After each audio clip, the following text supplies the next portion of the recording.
He's had some success, hasn't he, Mesut Ozil, with his national team. 23 goals in 92 matches, but was a key figure in Germany winning the World Cup 4 years ago. However, his relationship with his country seems to have broken down. He released this quote today: "Because of recent events, I will no longer be playing for Germany. Well, I have the feeling of racism and disrespect. I used to wear the German shirt with such pride and excitement, but now I don't." Julien, just give us a little bit of context into all of this. Yeah, I mean, it's a very sensitive subject. Mesut Ozil and İlkay Gündoğan went to meet President Erdogan, the Turkish president, in London before the start of the World Cup, had a photo taken, sent some very lovely messages towards Erdogan and Turkey, which is the country of their parents. And clearly that didn't go down very well in Germany at all. Gündoğan sort of apologized for it, or at least spoke about it very, very quickly after. Mesut Ozil stayed silent until today, basically, and after being dropped at the World Cup after the first game, and after seeing what he feels like the media coverage that was very negative towards him because of that meeting with President Erdogan, he decided to leave the country. I think it's a very sensitive subject at a time where the context politically in Germany is very sensitive and very delicate as well.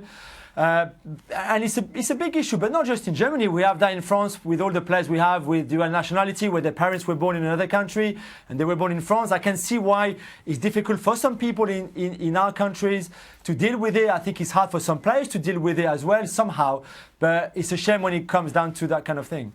It's interesting, he came out and said, look, when Germany win, I'm German. When they lose, I'm an immigrant. It's interesting the boys were talking off air about this, Jules, and the fact that, well, actually maybe he could make more of an impact and help immigration, as we saw France do, by continuing to play with the national team. But that relationship seems to have completely broken down now.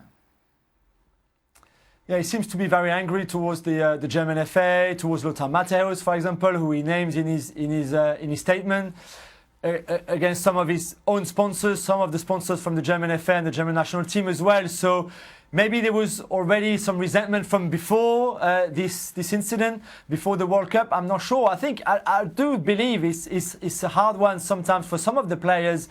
One, to decide between the country of their birth and where they grew up and where they live, and the country of their parents. Sometimes the family, I think put some pressure as well for them to agree to play for their country and not the country where they were born. I can see the difficulty of it at times. And I think, like we said, there's many countries, not just Germany or France, but we saw that with Switzerland and Shaqiri and Xhaka at the World Cup, for example, with Kosovo. And there's many other examples that things happening like that. It's just a shame, I think, when football and politics just mixed up in that kind of way too much.